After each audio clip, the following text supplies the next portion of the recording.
Oke, kita coba bedah ini yuk. Hari ini ada cerita seru nih dari Maros, Sulawesi Selatan.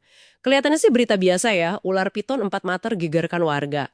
Tapi sumber kita, ini analisis mendalam dari berita tribuntimur.com, nunjukin ada cerita lain loh di balik kejadian tanggal 30 September 2025 ini. Jadi misi kita sekarang nih, mau lihat gimana satu kejadian ular piton masuk rumah warga itu sebenarnya bisa jadi semacam jendela gitu, jendela buat ngelihat isu yang lebih gede. Konflik manusia sama hewan liar di sana. Siap ya kita selam bareng? Oke, jadi ceritanya gini. Ada ular piton, panjangnya 4 meter, ditemukan lagi ngumpet gitu di bawah lantai bengkel punya warga. Pas banget habis maghrib. Ketua RT setempat juga lihat langsung. Nah, yang keren nih, tim damkar Maros, itu pemadam kebakaran ya, cuma butuh 3 menit buat sampai lokasi setelah ditelepon. Cepet banget kan? Iya ya, respon cepat itu penting banget, jelas. Tapi yang menarik dari temuan ini justru konteksnya gitu. Ular piton ini kan dia emang nggak berbisa. Tapi jangan salah, lilitannya itu loh, mematikan. Mereka ini tipe predator penyergap. Jadi mereka nunggu mangsa lewat, bukan yang aktif ngejar-ngejar gitu. Sukanya ya di tempat dekat air atau yang agak kurang terarat. Kenapa? Soalnya di situ banyak mangsanya, kayak tikus misalnya. Nah, soal mangsa ini, sumber kita juga ngingetin sisi yang agak ngeri ya. Bukan cuma tikus atau hewan ternak aja, tapi kasus manusia di mangsa piton di Sulawesi itu beneran ada loh. Itu fakta, bukan mitos.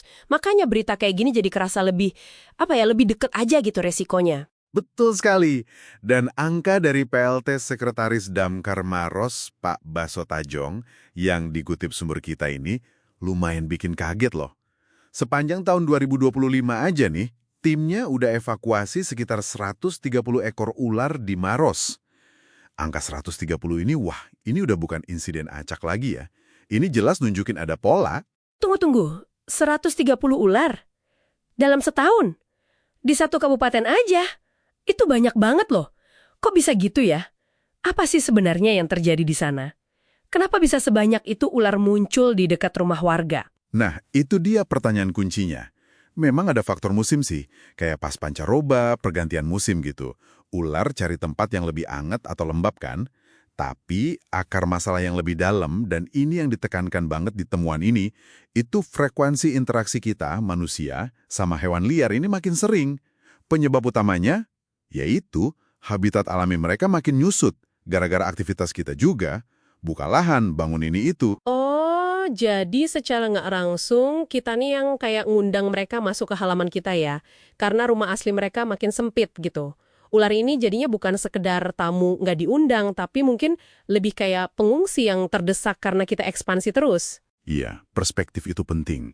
Kejadian di Maros ini, ya seperti Anda bilang tadi, bukan cuma soal satu ular. Ini sinyal. Sinyal dari masalah ekologi yang lebih besar. Kita ini rebutan ruang hidup sama makhluk lain. Terus, apa artinya ini buat Anda yang lagi dengerin?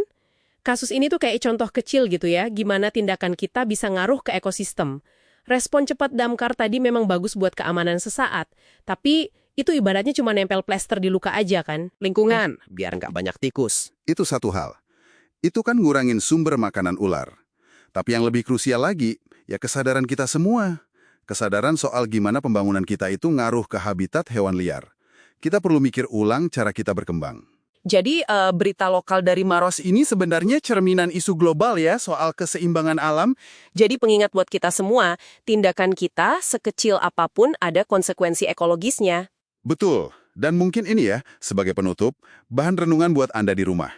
Seiring kita terus bangun kota, bangun jalan, bangun macam-macam, gimana caranya kita bisa lakuin itu dengan lebih bijak ya?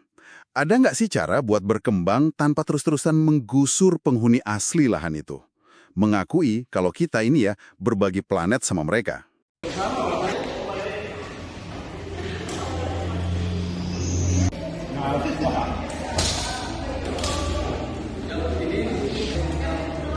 Download Tribun X sekarang. Menghadirkan lokal menjadi Indonesia.